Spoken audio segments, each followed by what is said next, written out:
अनाया 28 साल की एक ग्राफिक डिज़ाइनर है।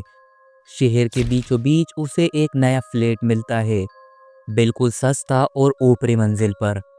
ब्रोकर उसे बस एक बात बोलता है, बस एक बात मैडम, पिछली किराएदार ने यहाँ से फ्लैट रातों रात खाली कर दिया था।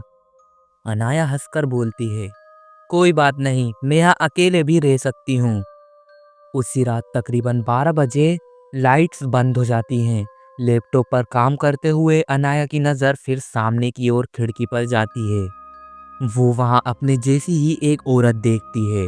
उसकी आंखें, बाल, चेहरा पूरी की पूरी तरीके से वो उसके जैसी दिखती थी। अनाया धीरे से बोलती है, ये कोई मजाक है क्या? फिर वो औरत वहाँ से गायब हो जाती है।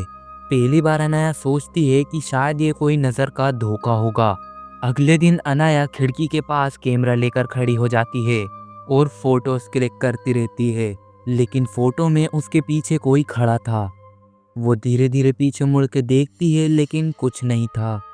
तभी उसको एक अननोन नंबर से कॉल आता है और जब वो कॉल उठा के कुछ बोलती है, उससे पहले ही कॉल पे एक औरत उसे बोलती है कि तू मेरी खिड़की में क्यों झांकती है। अनाया उसे बोलती है कि कौन बोल रहा है। फिर वही औरत सामने से बोलती है, तू ही मैं है, भूल गई? अब वो आवाज़ हर रात आने लगी, कभी आईने से, कभी फ़ोन से, कभी अपने ही कानों में।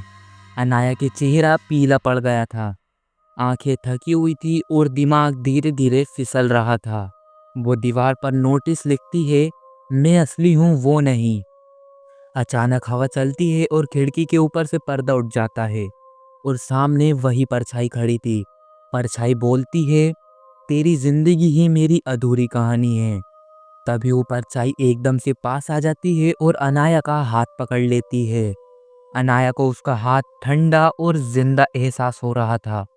अगली सुबह अनाया को ऐसा लगता है कि उसका दिमाग घूम रहा है। वो डॉक्टर के पास जाती है तो डॉक्टर उसे बताता है, तुम्हारा एक जुड़वा था अनाया, तुम बचपन में आग में जल गई थी, लेकिन शायद उसने तुम्हें छोड़ा नहीं। उसके बाद जब डॉक्टर के पास से अनाया घर जाती है तो वो लापता हो जाती है। कई दिनों तक दरवाज़ा ना खुलने के बाद मैनेजर पुलिस को फ़ोन करता है। पुलिस आती है और उस कमरे की जांच पड़ताल करती है। पुलिस को वहाँ पे 2 टूटी खिड़कियाँ मिलती हैं और दीवार पर खून से लिखा था, अब मैं पूरी हूँ। और उसके बाद से कभी अनाया का पता ही नहीं चला।